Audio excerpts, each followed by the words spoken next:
Welcome to the Deep Dive.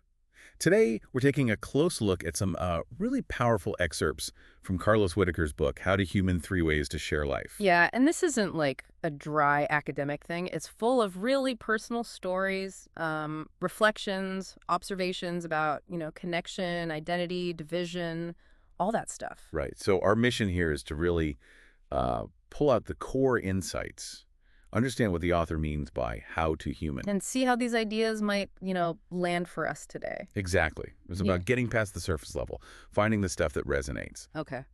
So let's dive in. First part really looks at the author's own journey, identity, those early experiences. Yeah, and the foreword by his friend Sharon McMahon kind of sets it up. She had this initial impression of him online. Like, cool, accomplished. Right, totally put together. But then she got to know him and found, well, the reality was even better. Genuine, kind of flawed in ways we can all relate to. And someone who just shares delight, like that whale-breaching story. Exactly. And they apparently talked about everything. Bigfoot, whale barnacles, Wow. Black Lives Matter, January 6th. It shows how you can connect across like a huge range of things. Even the tough stuff. Especially the tough stuff, maybe. And Carlos jumps right into his own story. Growing up in Atlanta, 1980s. An all-white neighborhood, he says. Yeah. And his dad was really insistent Carlos was Mexican, not black. That sounds confusing for a kid, especially when he says his dad looked black, and he kind of did too, with his mom being white Mexican. Totally confusing. And it played out really starkly in second grade kickball game. Oh yeah, the kid picking teams. Called him a slur, assumed he was black because of his afro, said he'd be fast. And Carlos is just trying to navigate this, right? He says, I'm not black, I'm Mexican. which just got laughter. Yeah, and the kid points at his hair, and Carlos is thinking, wait, Mexicans don't have afros? Yeah. He learned to just kind of lean into the joke to make it stop. Wow. Shows how early those external labels can clash with what you're told at home. Definitely. And it wasn't a one-off thing. That story about youth choir practice, Scotty. Ugh, that was painful to read. Week after week, this kid Scotty would grab his hair, make a handprint, announce it. Like he was a prop. Exactly, a prop or a punchline. Scotty even said it wasn't as fun with anyone else's hair. And that act, grabbing a black person's hair, Yeah. it's so loaded, the author calls it racist, even if Scotty didn't fully intend malice. Right. The impact was racist. It wounded his young black heart, as he puts it. And the worst part, maybe, is that he didn't tell anyone. Not his parents, not the director.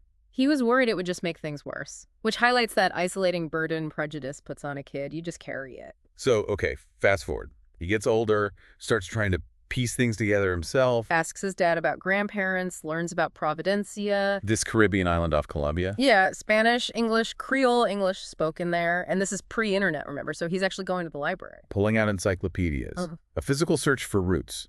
Exactly. And then the big moment comes much later. 2019. The ancestry DNA test his wife suggested. He felt like he'd almost kind of pushed the black part of his story out of his own head by then. Because of those early experiences and his dad's message. Yeah.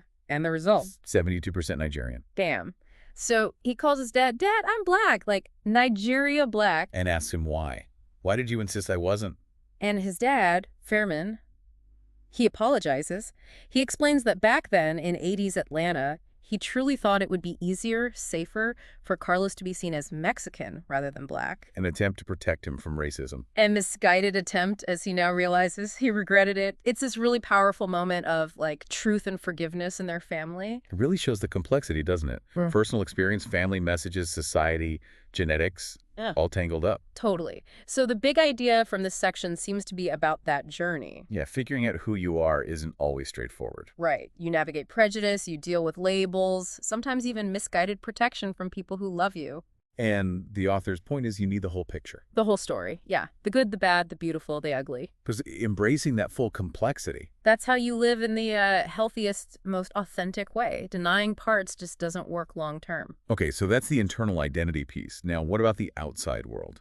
The speed, the information overload. Yeah. How does that affect being human? He pivots to think about 2020 and contrasts it with how his kids remembered earlier years. Simple stuff, right? Family trips, people's names. Pleasant memories. But 2020 For so many people, it was just horrible. And he suggests it wasn't only the pandemic. That was the response. Yeah, the deeply inhuman response to everything that happened, the fear, the division, the constant noise, it left wounds, deep ones. There was that weird brief moment of unity at the start, though. He mentions that. Yeah, kind of like post 9/11. That initial fear and uncertainty made it feel like, just for a second, we're all in the same boat. The inflatable Santa story captures that perfectly. Oh, totally. Putting up a 14-foot Santa in March 2020. With a sign saying, ho, ho, ho, we got this. It sounds absurd, but people loved it. Honking, taking pictures, a little moment of shared, lightness and all the anxiety. And the lockdown forced this slowdown. He calls it going from 100 miles per hour to 3, like rewinding centuries. And he's careful to acknowledge the tragedy, obviously. The deaths, the loneliness. Of course, but also notes the unexpected side effects of slowing down. People healing, baking sourdough. Finding simple joys, tending plants. Yeah, but have we just sped right back up again? Seems like it. Which leads to his next point, this idea about our souls. Right. He thinks our brains and bodies evolve, adapt to tech and speed, but our souls don't. Okay, interesting. What's the implication? He argues that this sheer speed, this limitless info we carry around, infinite media in our pockets, it's actually ruining a part of who we were created to be. How so? Stifles imagination, drowns us in problems we can't fix, and crucially, it kills our sense of awe and wonder. Which is different from how things used to be. Totally. Knowledge was local. Problems were often community scale, stuff you could actually engage with. Information moved at a, quote, human pace and a human scale. You weren't plugged into every global crisis instantly. Exactly. Being human wasn't about consuming endless data streams. It was about being present where you were. He found a reminder of that in a bird. Yeah, a robin. He was feeling super anxious, saw this robin just land, find food, and be effortlessly. Made him think of that Bible verse. Matthew 6, look at the birds. They don't hustle and worry. They do what they're made to do, and then they sing. Like the bird was saying, chill out, trust. Pretty much. Find on what's right here instead of getting spun out by everything else. If the birds are cared for without stressing, maybe you can be too. So the takeaway is about slowing down, simplifying. Finding trust. Recovering that sense of wonder that gets drowned out by the noise and speed, moving back to a more human pace. It makes you wonder if less, or at least slower, information actually allows for more humanity. Yeah, more internal space, maybe. Okay, so internal identity, external speed. Now let's get into another core need. Seeing and being seen. The story about his son, Lizaya.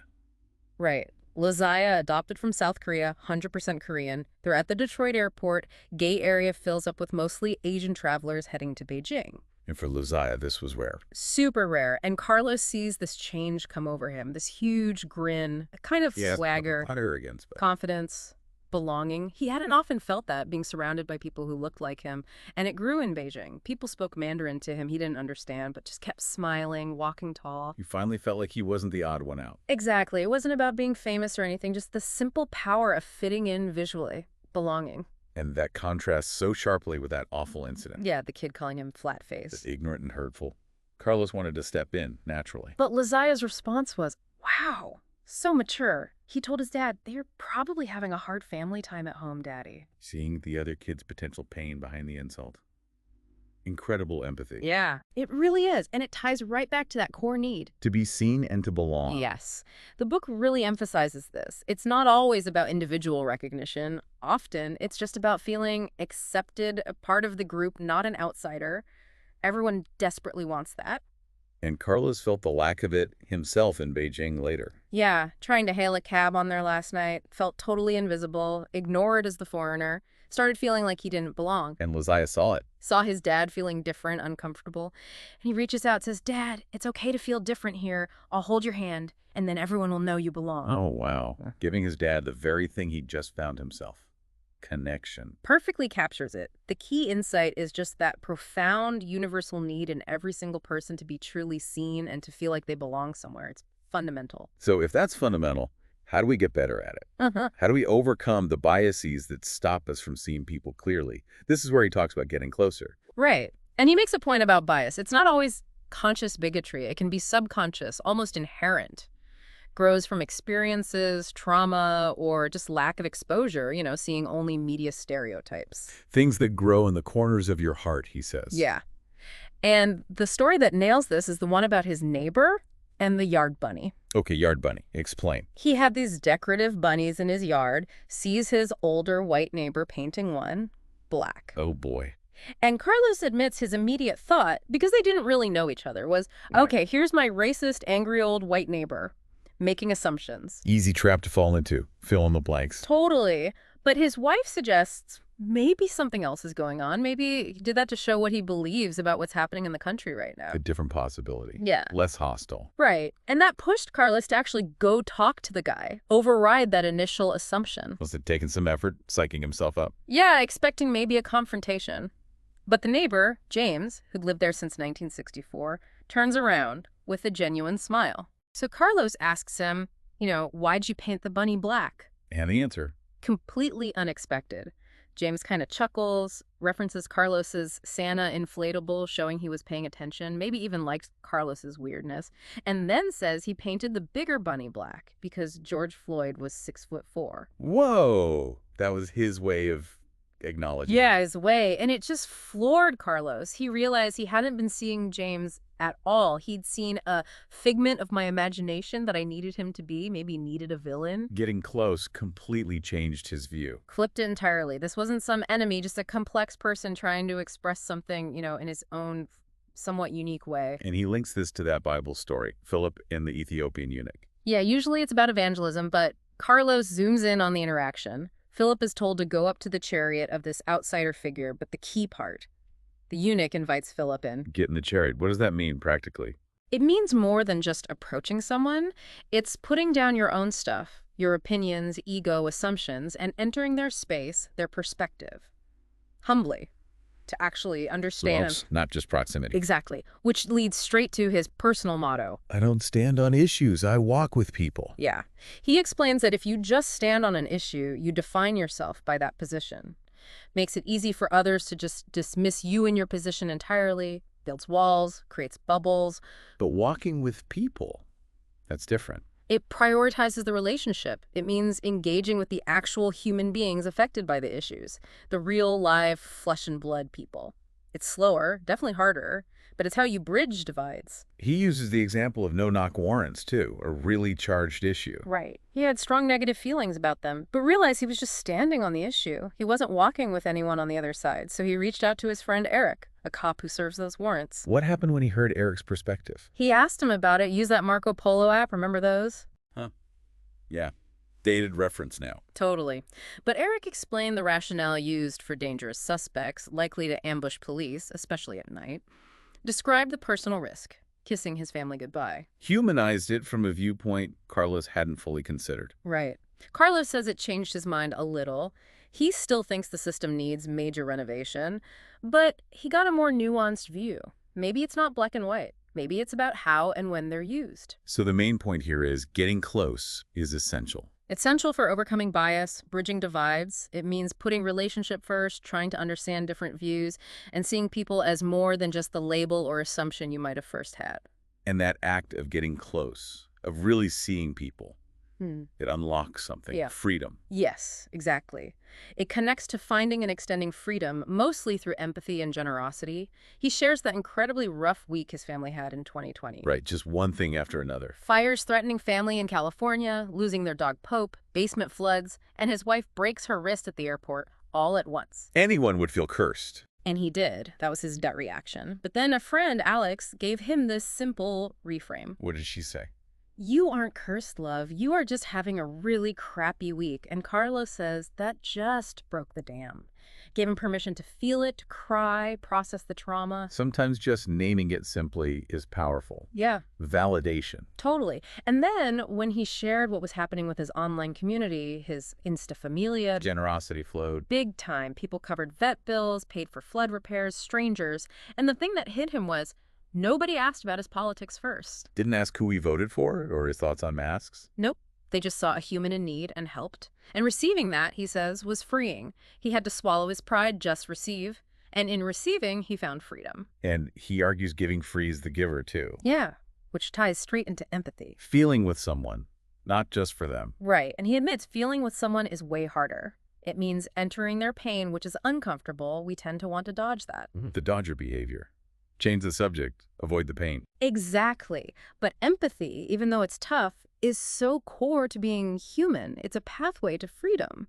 Like the story of Tony, the airport pianist. Perfect example. Carlos saw him playing beautifully, but totally ignored, tip jar empty, felt that urge for Tony to be seen, so he put it out to his Insta Familia. And the response was huge. Insane. 10 grand in like 30 minutes. Yeah. Over $60,000 by the end of the day. Wow. And the amazing part, Tony gave most of it away. That domino effect again.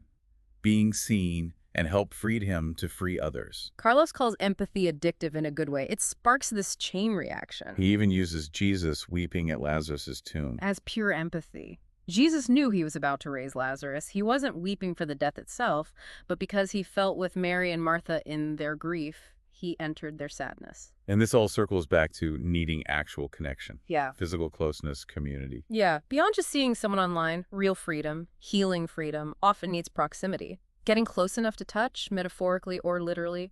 We're social creatures. We need community, arms around us sometimes. Back to Philip and the eunuch. The baptism implied getting close physically. Right. Share humanity, felt nearby. And he mentions his fight against the death penalty for his friend Brandon, even though it didn't end the way they wanted. Fighting for Brandon freed something in Carlos. By freeing them, you free yourself. That's the idea. Fighting for another's freedom unlocks your own. So the big takeaway here. Empathy, vulnerability in receiving help, radical generosity. These aren't just nice things, they're transformative. They free others and they free you. And it's all deeply linked to real connection and community. Okay, so we've covered identity, speed, seeing, getting close, freedom. The epilogue kind of wraps it all up. Contrasting builders and destroyers. Yeah, he makes that point. Destruction is often easier, louder, maybe gets more attention initially. But the world needs builders, people solving problems, meeting needs, playing the long game. Creating, not just tearing down. Right. And he frames Jesus's life again, not just religiously, but as offering these powerful life hacks for being human. Accessible insights for anyone. And reminds us that real change doesn't come from winning online arguments. No, not from destroying the other side in comment sections. It's more about kindness leading to change, not crushing opposition. Which brings us right back to the motto. Don't stand on issues, I walk with people. And he tells that really raw story about his friend Micah unfollowing him. Because of Carlos's posts about race. Micah said it was making him not like Carlos. Yeah, I don't know that person talking about race, Micah said, which, ouch. That had to sting. From a friend. Deeply. Carlos admits his first reaction was like junior high. But he chose to walk with Micah instead of just reacting. He explained his identity again, Mexican mom, black dad from Panama, how that blackness was real. And Micah's response was kind of that colorblind thing. Exactly. I don't see you as black, you're just Carlos, I don't see color. Which people often mean well by, but Carlos pushed back gently. Didn't reject the love, but asked for more. Asked him to see the whole person. I'm going to ask you to love the black part of me. I need you to see that part of me. That took vulnerability. Huge.